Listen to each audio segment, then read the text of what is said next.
I don't think you should be a fan of a politician, any politician. You should not be a fan of Donald Trump or AOC or Dan Crenshaw or Joe Biden. What it does is dilute your thinking and invites in confirmation bias. What is up, everybody? Welcome back to Politically Homeless. Whoa, that was a weird night. That was a strange time. It's funny because every now and then we have something happen in the world that reminds people that I am not a conservative.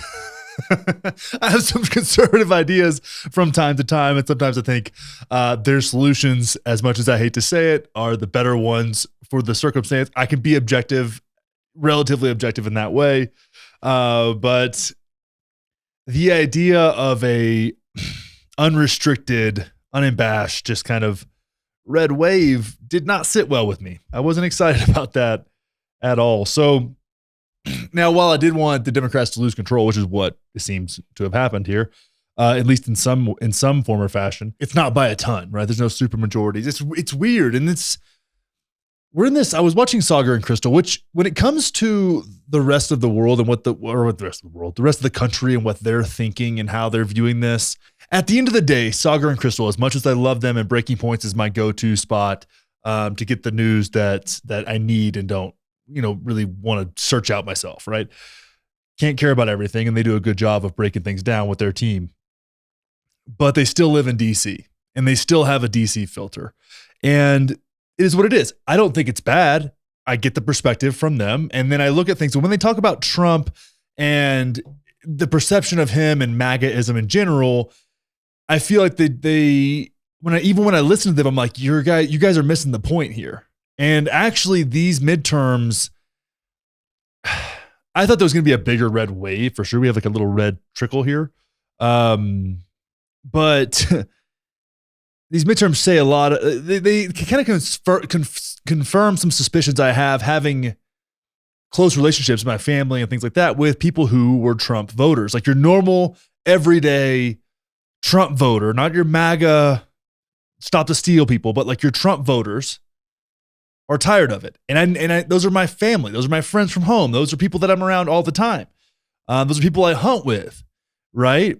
And you would be really actually surprised at how diverse politically the hunting community is, especially the archery bow hunting community is. Really, really interesting. But I digress. They're exhausted of it, and they want something that's like, it's exhausting. That's the one word I can use to sum up Trump and Trumpism, MAGA, stop the steal, this whole thing. It's exhausting. We can only do the thing for so long. And it seems like it's run out of steam here. It's really interesting. So the way we're going to break this down, I've been trying to figure out and get prepared for this morning.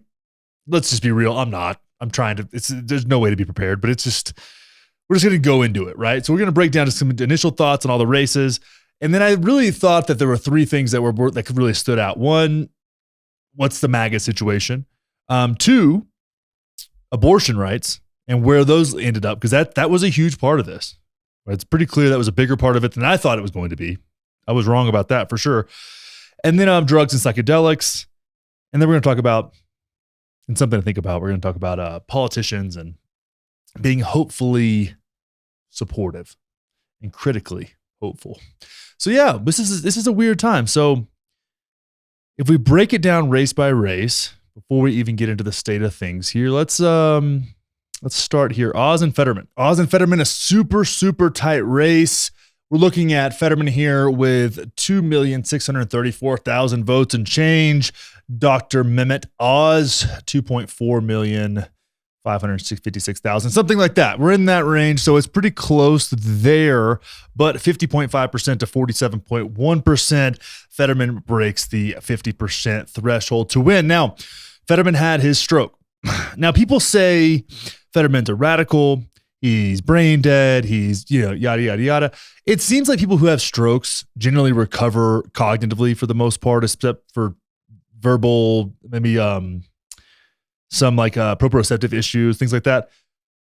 Here's the thing about Fetterman that just put it in a situation where if you were mad about Fetterman, if you're mad about Fetterman winning the election, right, over Dr. Oz, there's one person to blame for that. and his name is Donald J. Trump. Okay. I forget the other guy's name that was going to run, that was also ran in the primary against Oz. Trump endorsed Oz because he thought Oz could win because ladies who watch daytime TV like Dr. Oz. That was Trump's rationale. We all know that Trump is retarded. We understand this as a community, generally speaking. Whether you like him or not, the dude's a f***ing idiot. And that was a dumb decision. If that wasn't the case, I wish I had that information here with me, but if that wasn't the case, then Fetterman would have lost. If you would have had a normal, not Stop the Steal, not MAGA Republican in Pennsylvania, right? A DeSantis, Kemp type palatable Republican, conservative, actual conservative in Pennsylvania, then Fetterman would have lost. But what you had was somebody who doesn't live in Pennsylvania, doesn't know shit about Pennsylvania, that does ads about crudité, right? Who is dripping in Gucci every time he walks around somewhere, who cannot even try to make himself relatable. At least Trump somehow made himself relatable to working class people, even though he's never met one. Dr. Oz can't even try. And your opponent is someone who was the lieutenant governor of Pennsylvania, who knows Pennsylvania, who was a big supporter of Bernie Sanders, right? So he has some of that energy from the working class. And of course, that person is going to have a chance. And in this case, it shows that they won because Pennsylvanians aren't stupid. Like Dr. Oz, and I say that about Dr. Oz, and I just want to tell a story. I talked on Instagram about this, but I actually ran into Dr. Oz on Abbott Kinney in LA when I lived out there. And I was walking down the street and I was getting a coffee or something. I don't know. One of those things you do on Abbott Kinney on a random day. And I was walking and this guy walks towards me and I'm like, God, that guy looks like a douchebag. And it just like ran through my mind. And then as you get closer, it was just like Gucci shirt, Gucci sunglasses, but like tacky looking. And it was Dr. Oz. And I'm like, wow, that guy just like, before I even knew that it was Dr. Oz, I was like, oh, that guy is like a lot. You know what I mean? And so from then, I've always seen him through that lens since then. That was a few years ago. And I've seen him through that lens and I'm like, when he started running, I'm like, this guy doesn't know how to be relatable. Like this guy, he walks around in one of the douchiest environments on the planet, right? Abbott Kinney in LA is one of the douchiest environments that exists on the planet, right? And even in that environment, a douchebag like me is dwarfed by the douchiness that exudes from Dr. Oz. And no one can expect that guy to win an election in Pennsylvania, dude. It's in the Rust Belt. I just don't understand. So it's like there's one person to blame for Fetterman being in the Senate, and that is Donald J. Trump. I will also say that it's very likely that a Republican could have won the governor's seat in Pennsylvania, but it was Mastriano, who is a Stop the Steal advocate. So we're seeing where this is landing, right? And it wasn't even close. 55.8% from Shapiro to 42.4%. Not even close. So we're seeing a referendum on Trump here. And you're going to see that theme throughout the day. Now we've got Kari Lake over in Arizona is down a little bit. Kari Lake is down a little bit right now. They said it could take till Friday. I don't know what the is going on in Arizona why they can't count these votes. The thing about the vote counting that's really a trip to me is like it's Republican state legislatures that don't allow the electoral body to count the early and mail-in ballots before election day. So like you see that kind of blue wave on the back end, which causes a lot of skepticism, which is unhealthy because of Republican legislatures, which I think they actually want that because Republicans and Democrats want to undermine elections because that helps them avoid responsibility for failure. And they love avoiding responsibility for failure, right? Have you heard anybody take credit for endorsing the Iraq war? Anybody? I think somebody on Fox News did it, but that was it. One person, right? Like they don't ever want to take actually responsibility for their idiocy. Same thing. COVID, is anybody going to take responsibility for the mistakes there that like pushed them hard? No, they want amnesty, right? So it's like the political parties need to be able to undermine election results on either side because it helps them avoid responsibility. So I think Kari Lake will probably pull this off. Maybe not. Huge surprise there. And if that's the case, in Maricopa County, there was voting machines shut down for a little while. I think it all, at this point where we're at with it now with the Maricopa County stuff, with it, the how long it takes, like they've got to figure something out. And also just know that any information you get will be either downplaying the significance of polling stations being shut down or overplaying their hand when it comes to polling stations being shut down. Like it's culture war now. So good luck getting any accurate information on what actually happened, because it's this confirmation bias soup here. But we've got Kari Lake. They say Ben Masters has a chance. I don't see that. He's got a long way to come up. So moving on. Let's see here. Who else we got? Oh, Raphael Warnock and Herschel Walker going to runoff. And that was really close. So 49.2% for Warnock, 48.7% for Walker. Now, that's only a difference of, what is that, around 20,000 votes. And then you have the Libertarian here, Chase Oliver, with 2.1% or 81,000 votes. Depending on where those 81,000 votes go, assuming the exact same voter turnout in the runoff, Herschel Walker could win that race. If you think about most libertarians being relatively right-leaning, but Herschel Walker is just an atrocious, just a terrible candidate. Like candidate quality on the Republican side, the bar was so low, and the candidate quality is just absurd. It's abysmal. Like the reason that we're here is one, like they let Trump run a lot of these tickets, but the Trump run tickets have done terrible, like just awful. And his endorsements got you through a primary, but they didn't get you through a general. And it's, and Raphael Warnock, right? Like I watched him debate, I forget his name.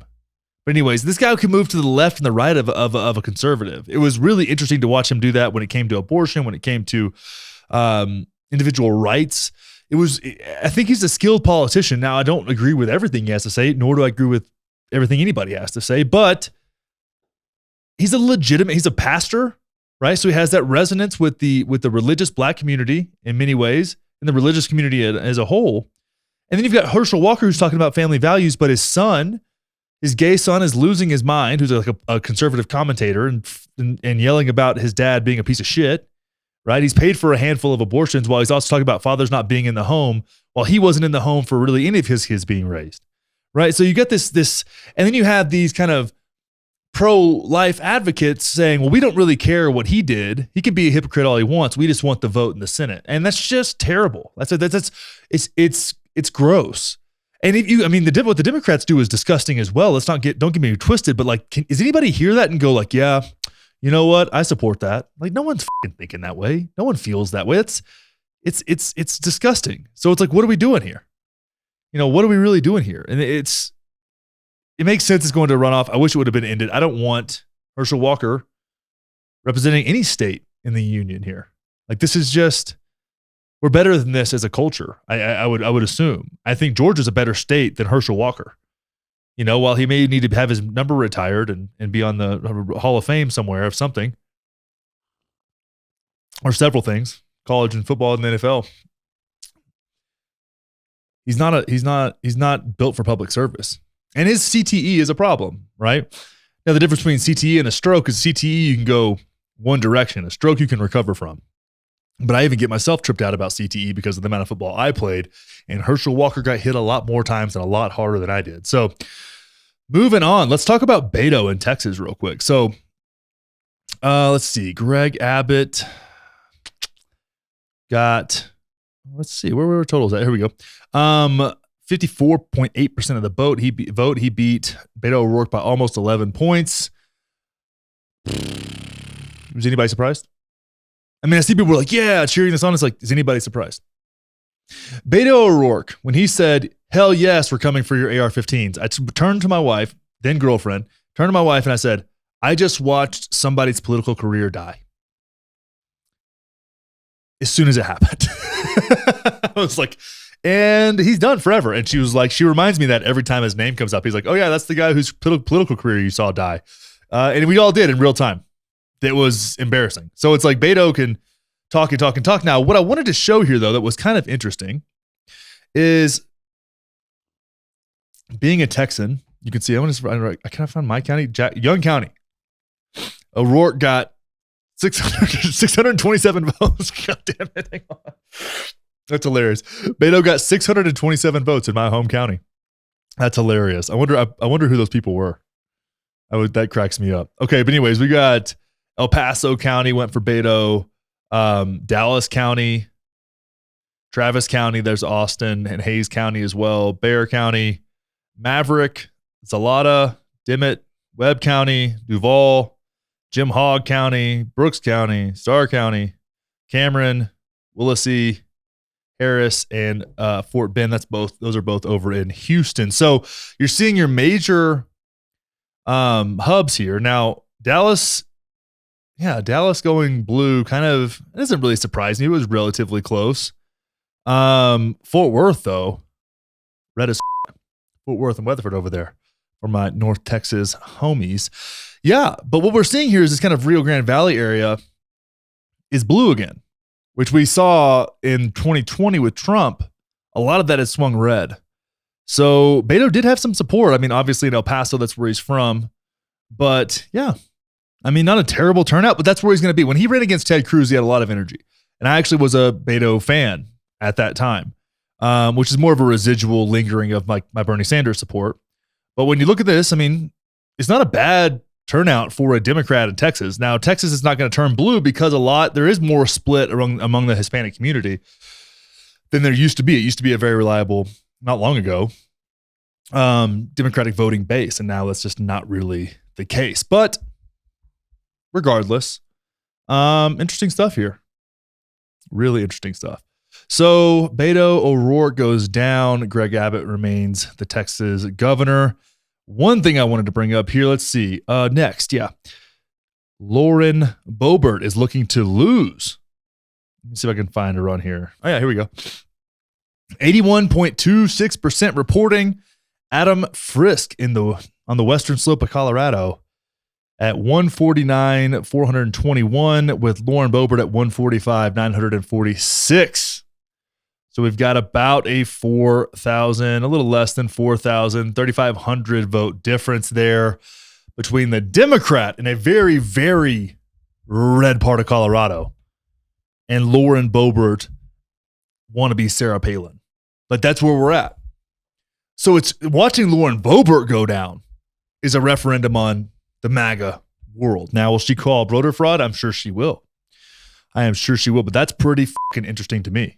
I did not see that coming. I mean, she won that seat outright as a business owner, a pro-Second Amendment business owner, the whole thing. She won that primary. She won that seat, and it wasn't even fucking close. And here we are now, and it's looking like she might lose to a Democrat in Grand Junction, Colorado. Insane. Absolutely insane. Now, the least surprising result from last night was Ron DeSantis absolutely destroying it in Florida. Now, people you see the Charlie Kirks or whatever on Twitter. They're like, yeah, Florida's a red state now, hardcore red state. Yeah, I don't think that's necessarily the case. I think that Florida is a Ron DeSantis state. But I think when it comes to a general presidential election, it could be up for grabs. I really do. I think that DeSantis is, because of the way he handled COVID. Now the rest, and because the liberal media, if you want to call it that, made him a villain, he has more support. Because DeSantis was made a villain and handled it well, right? Here's the thing. They made Trump a villain too. And Trump sometimes handled it well, and sometimes Trump absolutely fucking blew it. But DeSantis kind of acted like an adult. Kind of. He was a little bit petty and childish every now and then, but he didn't exude petty childishness all the time. And I thought that was really impressive of him and how he handled that, because they were coming at him hard. You know, I get petty and childish. You guys see me on Instagram. I turn into a fucking child sometimes. I get it. As a politician, I'd probably do it just as much. Can you imagine me as I probably, if I ever run, I don't know if I'd run it as a Democrat or a Republican, but I can go either way, which is fun. I can just, whichever one is most likely to win, I'll just run there, right? because I don't really give a shit, because I'm gonna be a party standout regardless of which side I'm on. And that's kind of fun, actually. I'd rather run it as an independent, but that just makes it so much harder. But when you think about that, it's okay, what would I do in that situation? It's really hard not to either go down the rabbit hole and get super entrenched and defensive and all that shit, and just stand your ground, unwavering, and just do your thing. Do what you think is best. Do what you think is best. And we have not had that in the White House since Obama, really. I mean, remember when Obama would talk a little bit of shit and he'd give you that little smirk, that little Obama smirk? You know what I'm talking about, when he was being a little cheeky cunt, right? I love being cheeky. Obama could do that. And I think DeSantis can also do that in his own way. You know, I very much can see DeSantis being that charismatic figure in the Republican Party in the same way that Obama was in the Democratic Party.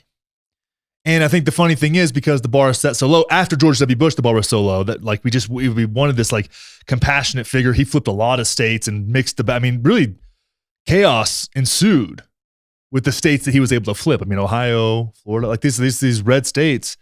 I mean, it was overwhelming when he did win. And I think we may see a similar environment with DeSantis as far as him flipping states that you didn't think. Like, I think DeSantis would win Colorado.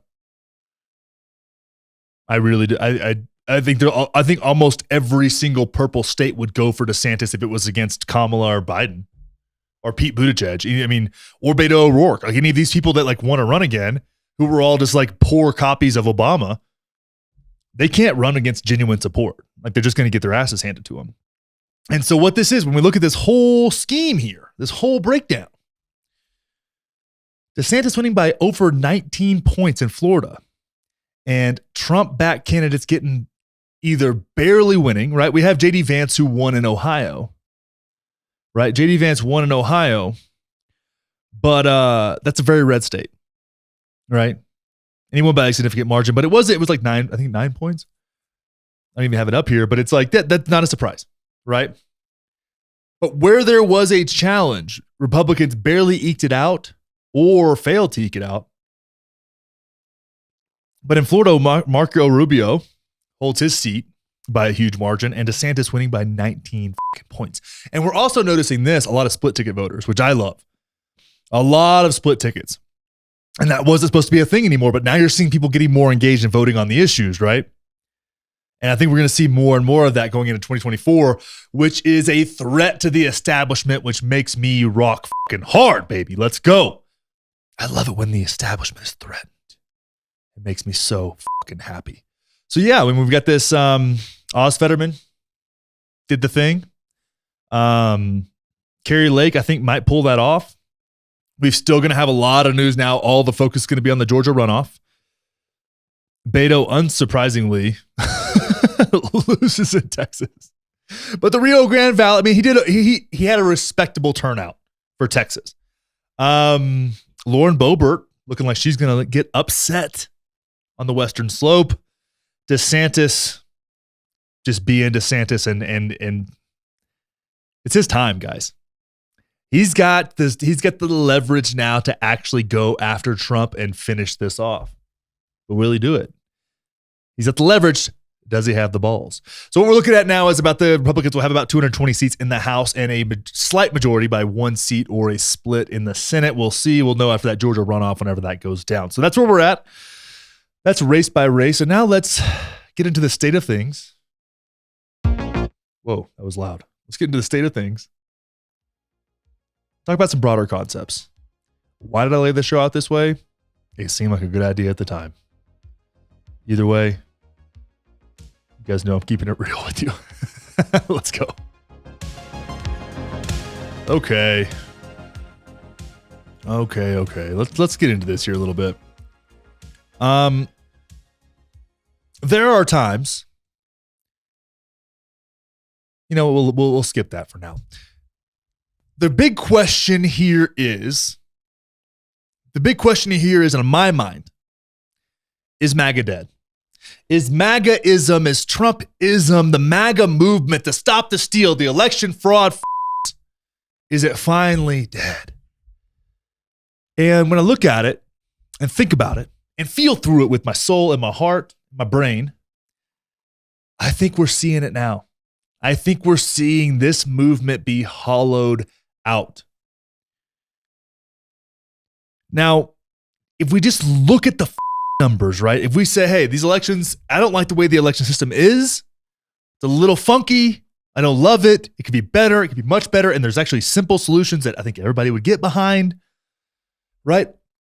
All that being said, if we look at the numbers, Trump-backed candidates, handpicked Trump candidates that did not exist outside the Trump ecosystem got beat. Lauren Boebert does not exist outside of the Trump ecosystem. J.D. Vance does and would have won anyways in Ohio, right? Doug Mastriano doesn't exist. He has hitched his wagon to the Trump horse completely. And so many other politicians have as well. Now, Marjorie Taylor Greene won, and I think she was always going to win. She could not really lose. But when we look even at Carrie Lake's race, who was kind of this shoo-in for, people were even projecting her to be Trump's vice presidential nominee, right? Or running mate, excuse me. People were projecting Carrie Lake to be Trump's running mate, even though that doesn't make a lot of sense because he needs a stop the steal governor in Arizona. But people were projecting that, right? She's barely going to eke out a victory if she even wins, which is crazy. So what we're seeing here, and I'll say it again, if you hitched your wagon to the Trump branded horse and that's all you have, you're on your last legs. You're not doing well. Now, if you're a candidate who supports maybe some of Trump's policies, Trump in general, but has a profile that exists outside of Trump and MAGA and Stop This, the whole thing, right? If you have a profile that exists outside of that, you crushed. You absolutely crushed. We can use Ryan Kemp and Ron DeSantis as examples of that here today, right? Because it was closer. I mean, Greg Abbott, while it was a large margin in Texas, was not nearly the margin you saw in Florida. And I think that's because, for one, Greg Abbott's heartbeat law when it comes to abortion is incredibly unpopular. A lot of my Republican Texan friends were upset about the way they were handling that, whereas DeSantis did the smart thing here. He moved within the Overton window of acceptability among the population, among the majority, right? With a 15-week ban, people can get behind that. Like, it's a little bit short, it's a little bit long, but it's within that wiggle room of acceptability, right? Me personally, I think it's something that should come from the federal level, and you have to have at least 10 weeks of access and no more than 15, and then carve out a different thing for chromosomal issues and health of the mother. Like, that's a different conversation. While it may be technically elective and technically an abortion if your child has some serious issues or the mother's life is threatened, I don't understand that those are technically abortions. They should be classified as a different thing, right? And we need to have a very pragmatic argument around those things, but we're not adults here, so we don't get to do that. So when we're seeing these Republicans outside of the Trump ecosystem crush, we can see that what stopped the red wave, the levee that stopped the red flood, the red tsunami, the levee that stopped all of that was Donald J. Trump. Donald J. Trump, in his arrogance and miscalculations, has now cost the Republican Party numerous seats within Congress and governorships around the country. Now, if you want to zoom out and say, well, maybe my conspiracy mind says the Republicans don't really want that much power and that much leverage because they're actually gaining more political capital by being powerless and complaining all the time. Maybe. But at the end of the day, what it looks like is a huge disappointment for Republicans. And I think the reason is people are exhausted with Trump. And the air is out of the MAGA balloon. So as we move over here, I was going to almost start with this, but There are times when Ben Shapiro's commentary, I feel, and this is rare, but I feel it actually speaks for the majority, right? I don't think Ben's commentary generally, I think he speaks for kind of old school conservatism, which is a smaller and smaller group, with some resonance in newer conservatives. He's got a weird audience, and I actually appreciate it because I do try to get a diverse like diet of media. But right here, I think what he's saying is absolutely spot on, because here's the thing, and I want to be clear about this. As someone who's not a conservative, I like strong conservative candidates. I like strong liberal candidates, right? I like strong Democrats. I like strong Republicans. I like people that you can tell when they speak, like Bernie Sanders, for example, that he's in touch with a movement, with people with genuine issues, and genuinely connects with people. I want that from politicians because I think competition within elections is actually vitally important. So high quality candidates and candidate quality in general should be of utmost importance. But what we have is Democratic Party establishment backing the most ridiculous candidates from the conservative side because they want an easy win.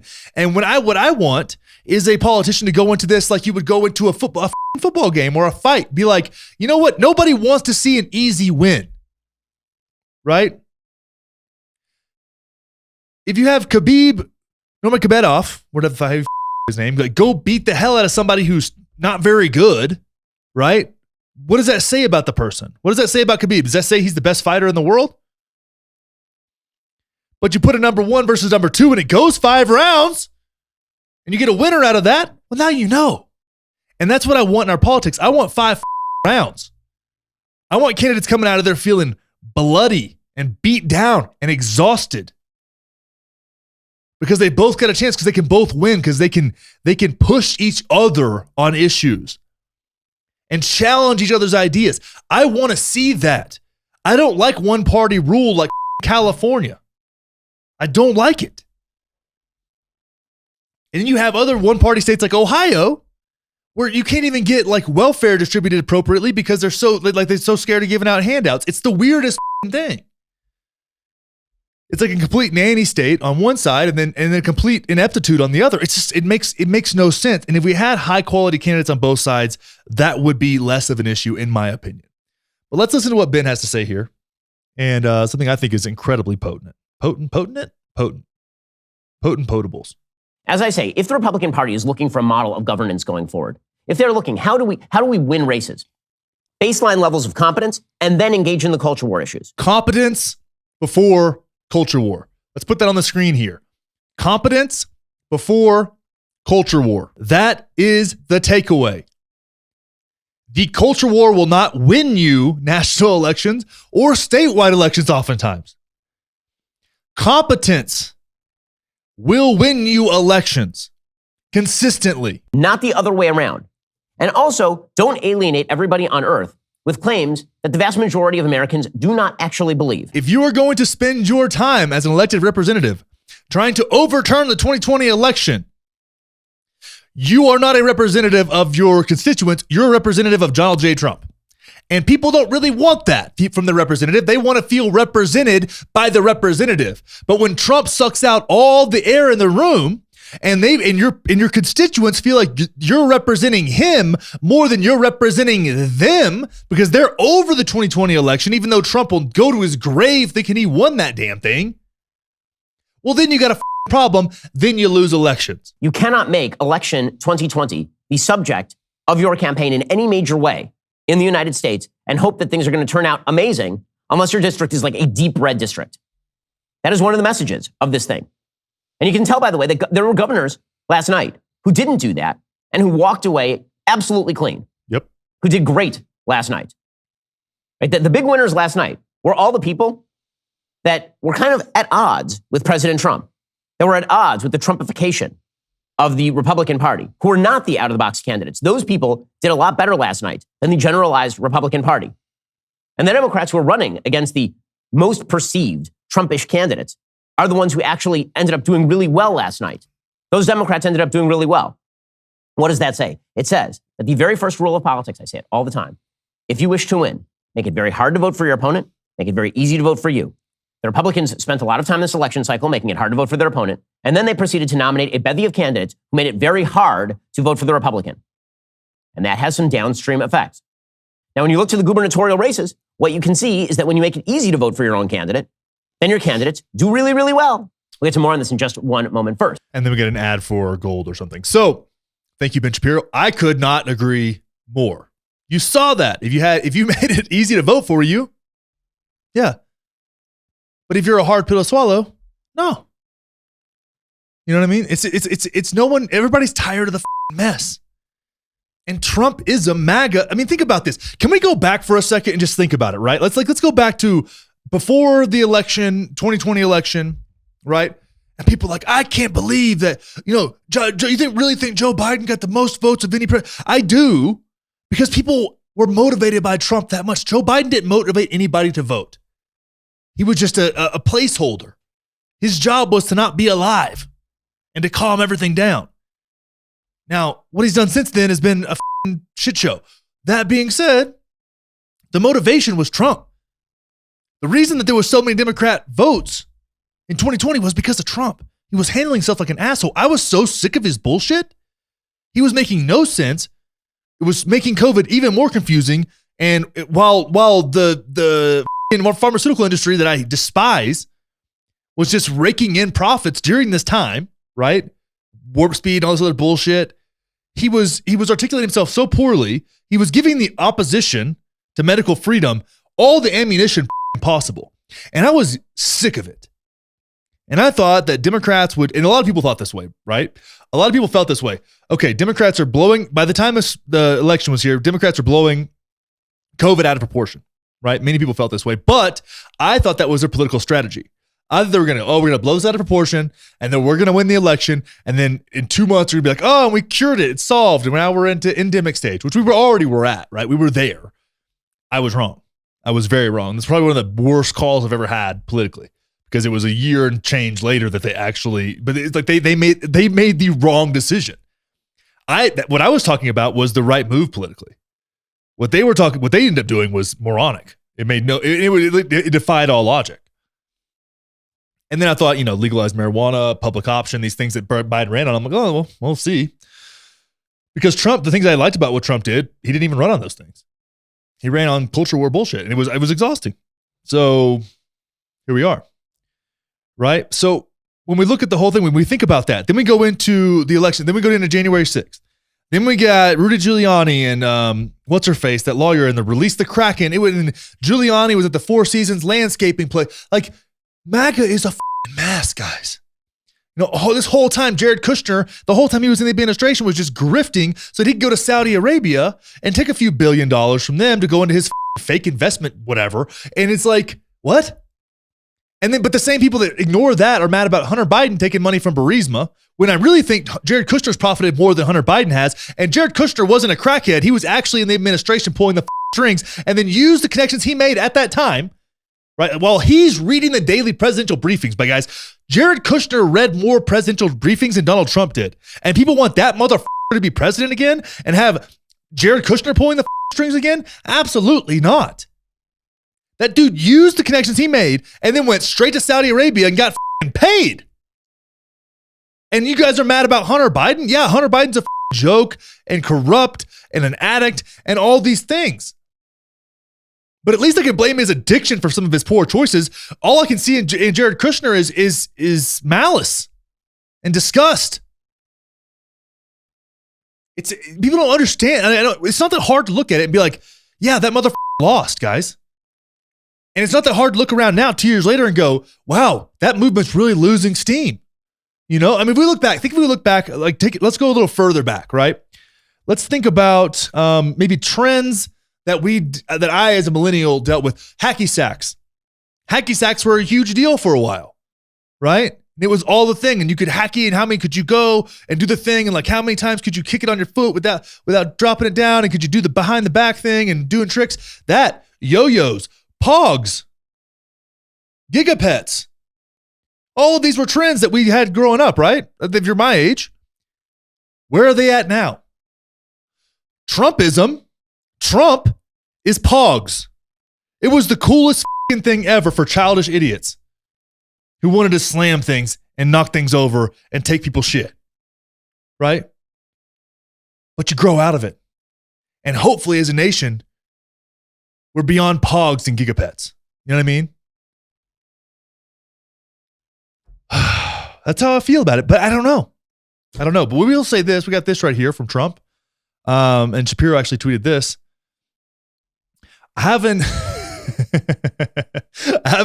It's his friend. I have an exciting announcement I can't wait to share with you on November 15th. I'm going to announce something huge at Mar-a-Lago, and I want you to be there. This announcement will perhaps be the most important speech given in the history of the United States of America. And you could be there with me, friend. Oh, all you have to do is contribute $5 or more, and you'll automatically be entered to be the very first person to meet me in Mar-a-Lago after my big announcement, all caps. This offer is exclusive to my most loyal supporters like you, so don't share this with anyone else. The first rule of Fight Club is don't talk about Fight Club, right?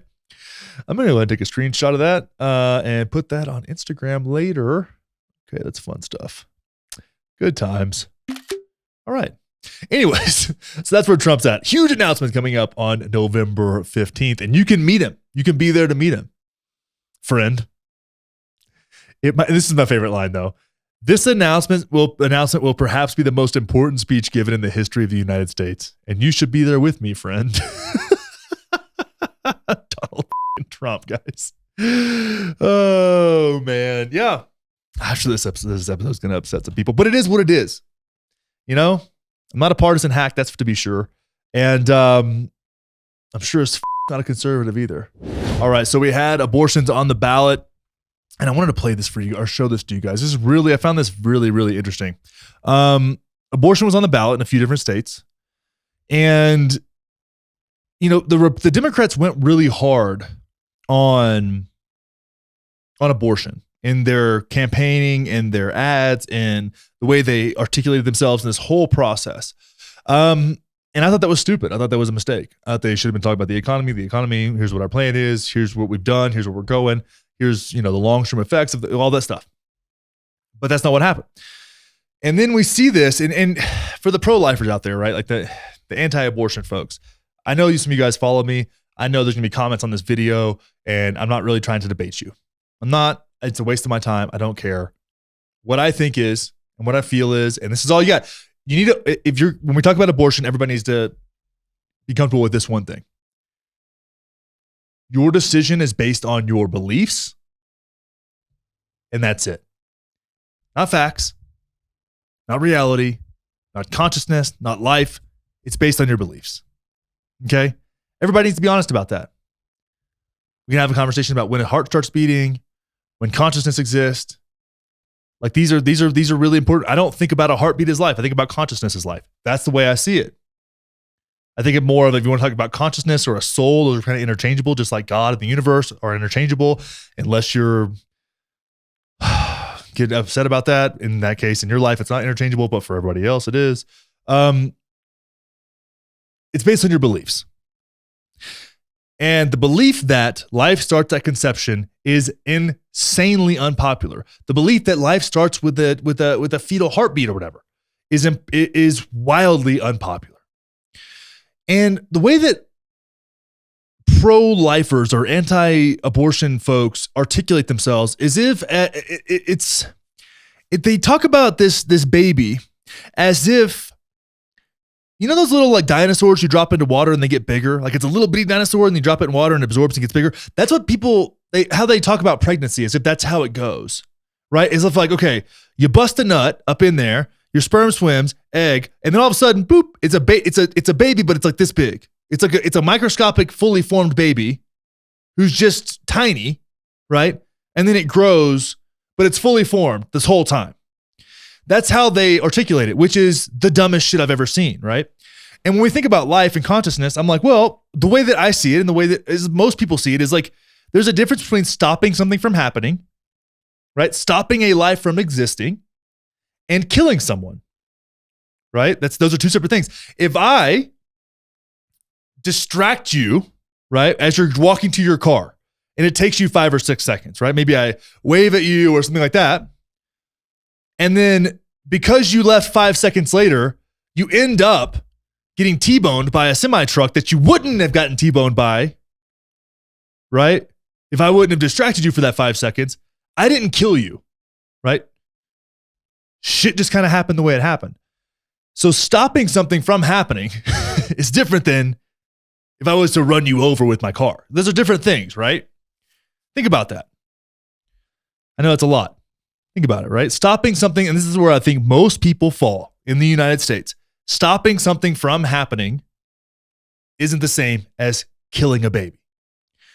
That being said, another majority position that I hold, that many people hold, that another majority position, right, is that at some point in that pregnancy, it turns from stopping something from happening to killing a baby, right? Like there's a certain point where that happens.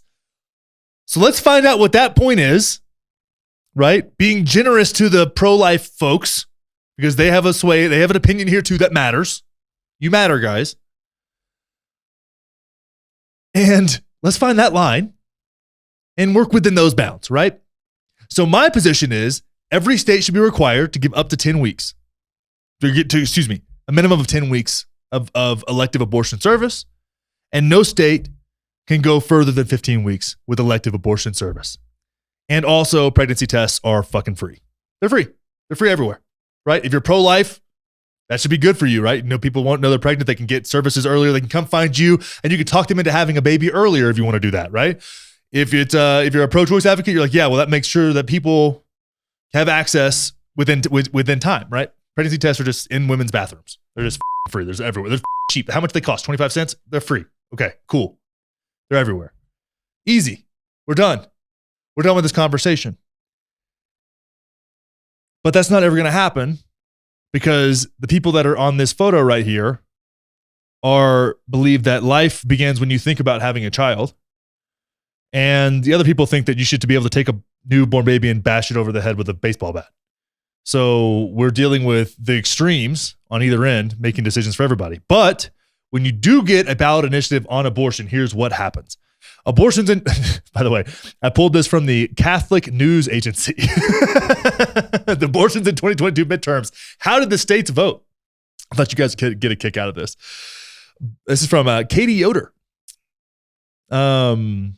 Ballot initiatives to protect and expand abortion passed across the nation on Election Day. Americans in 5 states voted on the issue of abortion during the 2022 midterm elections. 3 states, California, Michigan, and Vermont, proposed constitutional amendments to advance abortion. All 3 passed. At the same time, citizens in Kentucky weighed a pro-life amendment, and Montana voters considered a measure that promises to protect babies who are born alive after attempted abortions. Kentucky voted no to its pro-life measurement. Montana results are still coming in with a current majority voting no.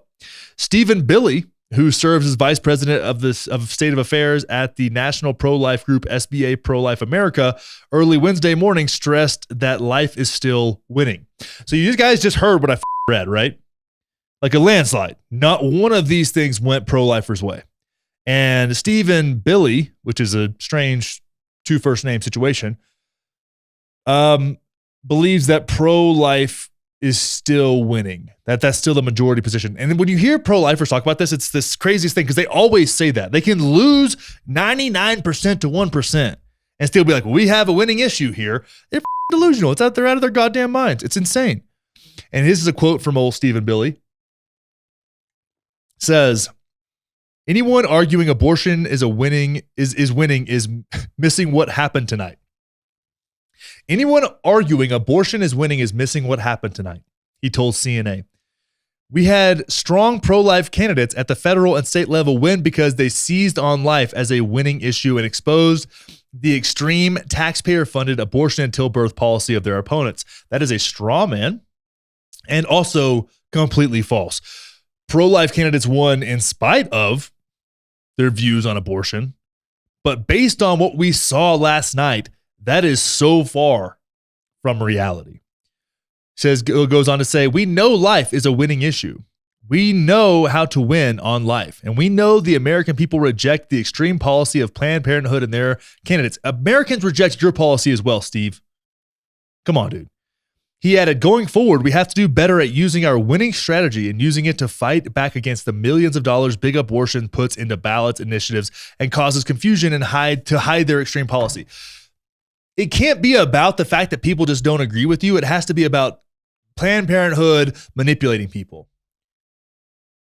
How is that different from Democrats being like, well, people are voting outside of their own self-interest and don't really know what's best for them? It's the same thing, and it's cunty on both sides. It doesn't make any sense. When the voters see the abortion industry pushing abortion on demand, they reject it. And if we focus on exposing that extreme policy, we will win. Well, I think people here, the abortion argument is very much like climate change. And it's very poorly articulated. The anti-abortion argument. It's so poorly articulated because they don't pick a fight, right? Think about climate change. It's so broad. It's so obtuse, right? It's hard to see. It's hard to feel because it's so big. You miss the trees for the forest, right? It's backwards. Where if you want to actually make change, you focus on specific things that are popular, right? Cleaning up plastic pollution, plastic regulation. Those would be hugely popular. When you talk about climate change, it becomes obscure, convoluted.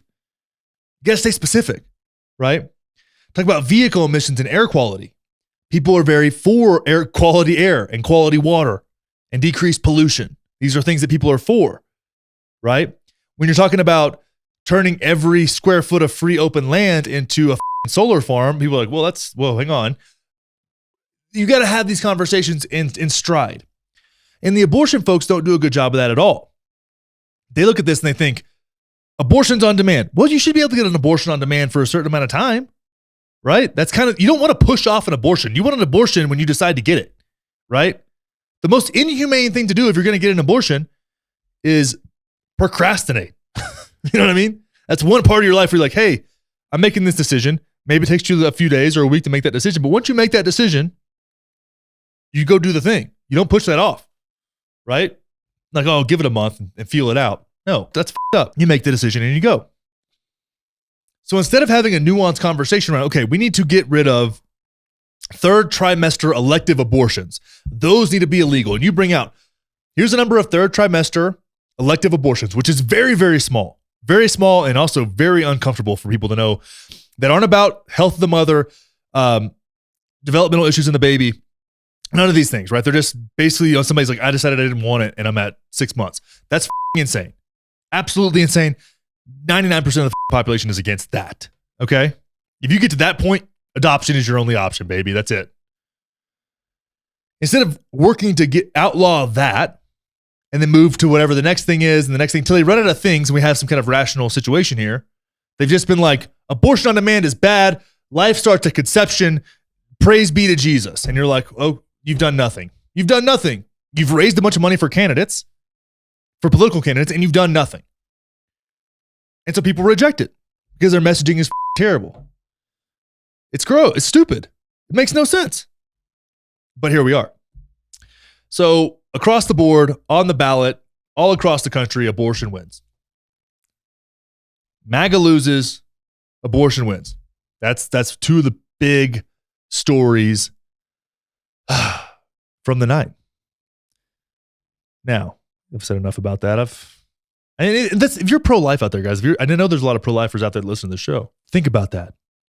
Pick your battles, guys. I mean, there's some things that we can get on board with you guys. As pro-choice folks, right? I'm speaking for those of us who are in that category that I spoke of. We can get with you on some things, but you got to pick your battles. We can find some overlap, but you've got to be interested in doing that. We're not here to do the whole like all or nothing bullshit with you guys. It's a waste of time. It's a waste of effort. It's a waste of money. It's a waste of people's energy. And it's unjust. And that's how we feel. And that's unlikely to change. So if you want to get on board with us and like try to find some things that we can work with together on, great. I can be in support of that. But you got to put your ego aside and put your religion down, put your Bibles down, and have a grown-up conversation. But that's not going to happen. That's not going to happen for the life begins at the thought of conception to you should be able to just drown your 2-year-old if you don't want it. Like those are the people that get to make the opinions, I guess. I don't know. It's a weird weird time. But for the I'm making an appeal to peace with the pro-life folks. Let's have some rational discussions if you want to have those discussions so we can get on the same page. If you want. Doesn't seem like you want to, but we're down. Okay, let's talk about drugs, baby. Yes. Drugs win. Hey, guys, do you know that drugs are winning the drug war? Funny how that works, right? Funny how prohibition of things is ineffective. Got my element here. We're good to go. Pot prohibition continues collapsing and psychedelic bans could be next, baby. 2 more states legalized recreational marijuana on Tuesday, while decriminalization of 5 natural psychedelics looks like a winner in Colorado, barely by a couple of percentage points, but it looks like it's going to come through Prop 122, baby. All right, voters on Tuesday approve the legalization of recreational marijuana in Maryland and Missouri, while rejecting similar measures in Arkansas, North Dakota, and South Dakota. Interesting. Meanwhile, voters in 5 Texas cities passed a ballot measure that bar local police from issuing citations or making arrests for low-level marijuana possession. That's fantastic. But the most striking election result for a drug policy reforms looking beyond the ongoing collapse of the marijuana prohibition happened in Colorado, where a broad psychedelic decriminalization measure is winning by 2 points with 80% of votes counted. That's pretty accurate to what was happening just now. I just checked. Prior to yesterday's elections, 37 states had approved marijuana for medical purpose, and 19 of them had also legalized recreational use. With Maryland and Missouri, that raised that latter number to 21. So we've got 21 states in the union who who have legal recreational marijuana use. Still a Schedule I drug. Let's go. Let's keep moving down. So what we're looking at here, at the end of the day, is the idea that some really profound psychedelics, some therapeutic use of those psychedelics will be regulated and allowed. And not only that, counties cannot bar these facilities from existing within their county. So a county can't even say, hey, we don't want psychedelic mental health treatment here. If somebody wants to build it, you can't get in the way. And I love that, because some closed-minded fucks in some county somewhere that probably really needs mental health treatment is going to have some kind of weird boomer-ass justification for trying to block these things. And it's going to it's going to keep people from being able to get the help they deserve. All right, so let's read about Prop 122 here. It says, while Texas lags behind on drug policy reform, Colorado seems to be forging ahead. If its lead holds up, Colorado's Proposition 122 will eliminate civil and criminal penalties for a wide range of non-commercial conduct related to consumption of 5 natural psychedelics: psilocybin, psilocin, dimethyltryptamine, that's DMT, ibogaine, and mescaline. The measure allows adults 21 and older to produce, process, transport, obtain, or share those substances. The share one is really big too, right? Because if you think about that, as someone who may or may not have facilitated mushroom experiences in my life, the big part of that is the sharing piece. And the way you can do that is say, I'm charging someone for my time as a facilitator, right? And then numbers have to line up with that. And the psychedelic, the mushrooms in my case, were shared. They were an option, and they always are an option, but they are of no cost, right? If someone was to rent a day of my time without psychedelics, it would be the same price, right? That's where we're at, and that's really what it comes down to. And I love the idea of gifting psychedelics. It's actually a really beautiful thing. It's kind of like gifting wild game. It's like sharing the love. You know what I mean? It's a really that's the way to do it if you can. Like a groundbreaking initiative that Oregonians approved in 2020, Proposition 122 would eventually allow adults to obtain and consume psilocybin at state licensed businesses.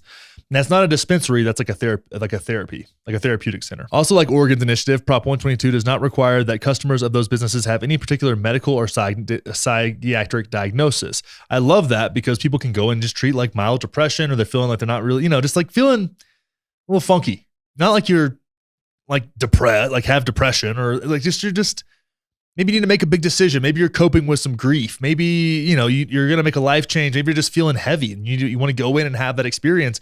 You can go do that in a safe place with professionals.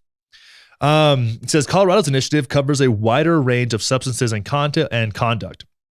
It is broader than any psychedelic reform enacted until now, pointing the way to less punitive, more tolerant drug policies that go beyond winding down the war on weed.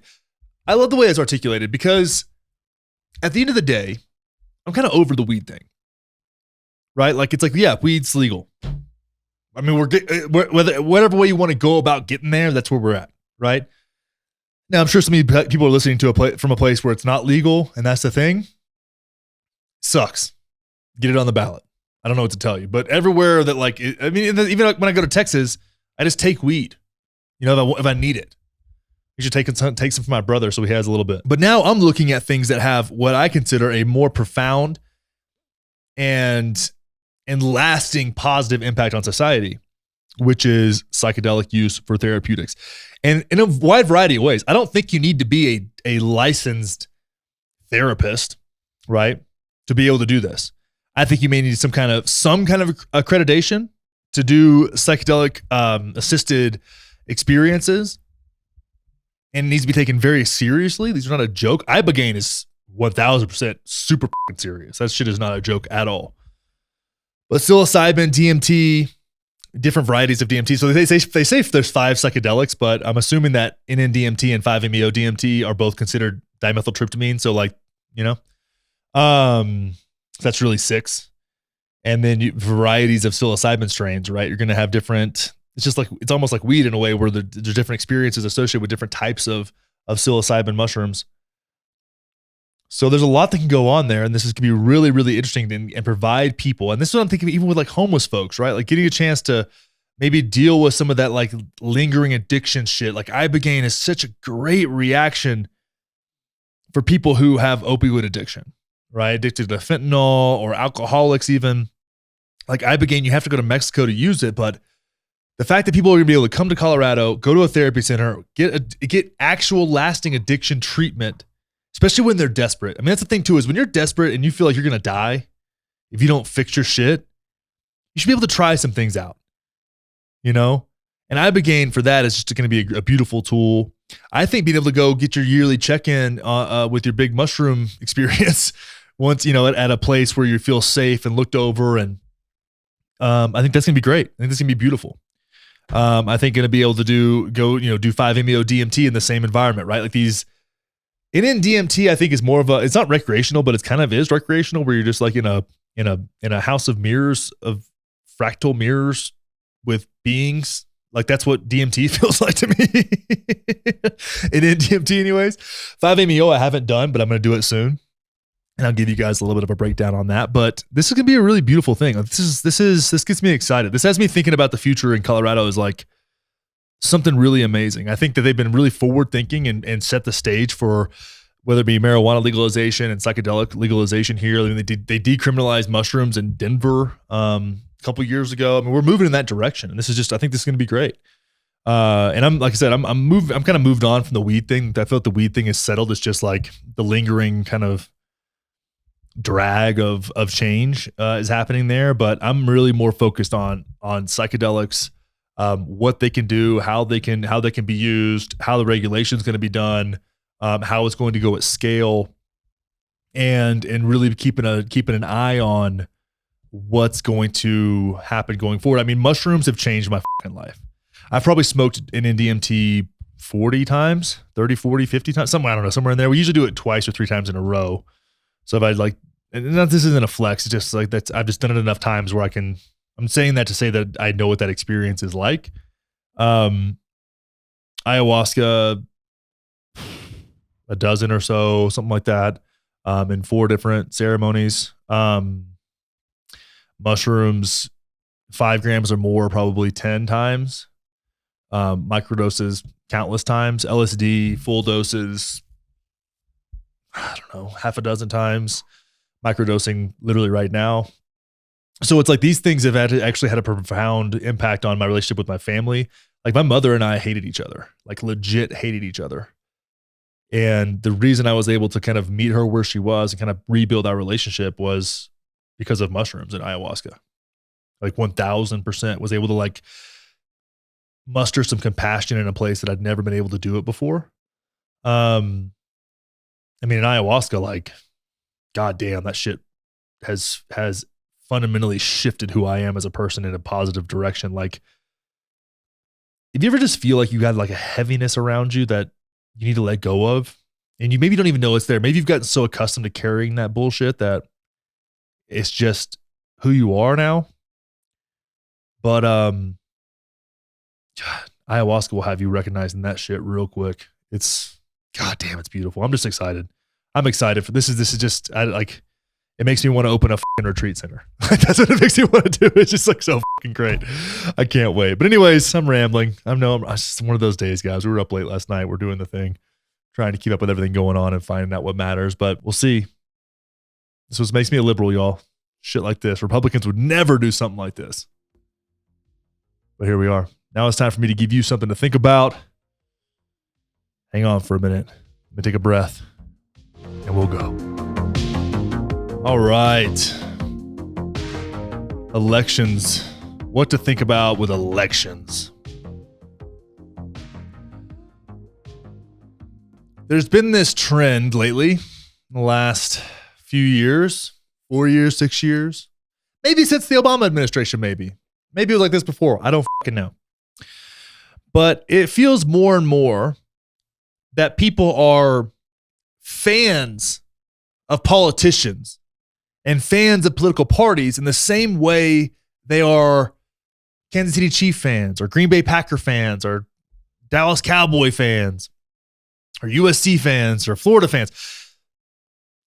They treat these things like you have your standout stars, your quarterbacks, right, that lead these parties. And those are treated like the quarterbacks of a fucking football team.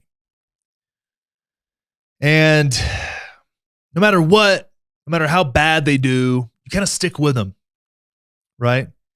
You're treating these politicians, like these political parties, groups of politicians, whether or not you want to pretend they're politicians or not, by the time they're there, they're fucking politicians, baby.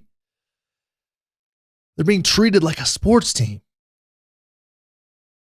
And that, in my opinion, is not the way to go about it. I don't think you should be a fan of a politician, any politician. Politicians don't need fans. You should not be a fan of Donald Trump or AOC or Dan Crenshaw or Joe Biden or any of these other fuckers, right? What it does is dilute your thinking